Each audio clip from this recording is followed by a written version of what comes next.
कार्यसिद्धी प्रतिष्ठानच्या मोफत वेदना निवारण शिबिराला महिलांचा उत्स्फूर्त प्रतिसाद। जागतिक महिला दिनाचं औचित्य साधून कार्यसिद्धी प्रतिष्ठान कात्रज पुणेच्या वतीनं शनिवार दिनांक 8 रोजी मोफत वेदना निवारण शिबिराचं आयोजन करण्यात आले। या शिबिराला महिलांचा आणि युवतींचा उत्स्फूर्त प्रतिसाद लाभला। दक्षिण पुणे परिसरातील 500हून अधिक महिलांनी या शिबिराचा लाभ घेत आपली वैद्यकीय तपासणी करून घेतली। शिबिराचं उद्घाटन राष्ट्रमाता जिजाऊ माँसाहेब आणि छत्रपती शिवरायांच्या प्रतिमा पूजनानं मान्यवरांच्या हस्ते करण्यात आले। यावेळी कार्यसिद्धी प्रतिष्ठानचे संस्थापक अध्यक्ष गिरिराज भाऊ सावंत म्हणाले, सदृढ व निरोगी नारी शक्ती हीच भारताची खरी ताकद आहे। देशाच्या प्रगतीसाठी मातृशक्तीचं आरोग्य चांगले असणं आवश्यक आहे। कार्यसिद्धी प्रतिष्ठानतर्फे दरवर्षी जागतिक महिला दिन अनोख्या उपक्रमानं साजरा केला जातो।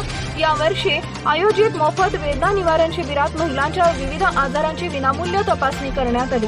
तसेच नेत्ररोग व स्त्रीरोग संबंधित तपासण्या करून आवश्यक वैद्यकीय मार्गदर्शन देण्यात आले। शिबिरात बॉडी मास इंडेक्स तपासणी, हाडांची ठिसूळता तपासणी, डोळ्यांची तपासणी, HbA, CBC, लिपिड प्रोफाइल, कर्करोग चाचणी, थायरॉइड चाचणी यांसारख्या महत्त्वाच्या चाचण्या विनामूल्य करण्यात आल्या।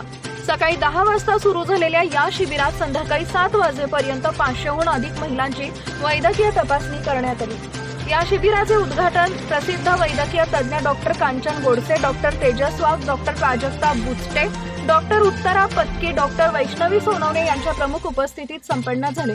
तसेच राजेश्वरी ताई, गिरिराज सावंत, सुषमा बुरुडकर, मोनाली जाधव, रेणुका वाखारकर, शीतल खुलवान, अश्विनी जाधव, स्वाती तळेकर, विभावरी साळुंके, सोनाली खांगटे, मनीषा पाटील,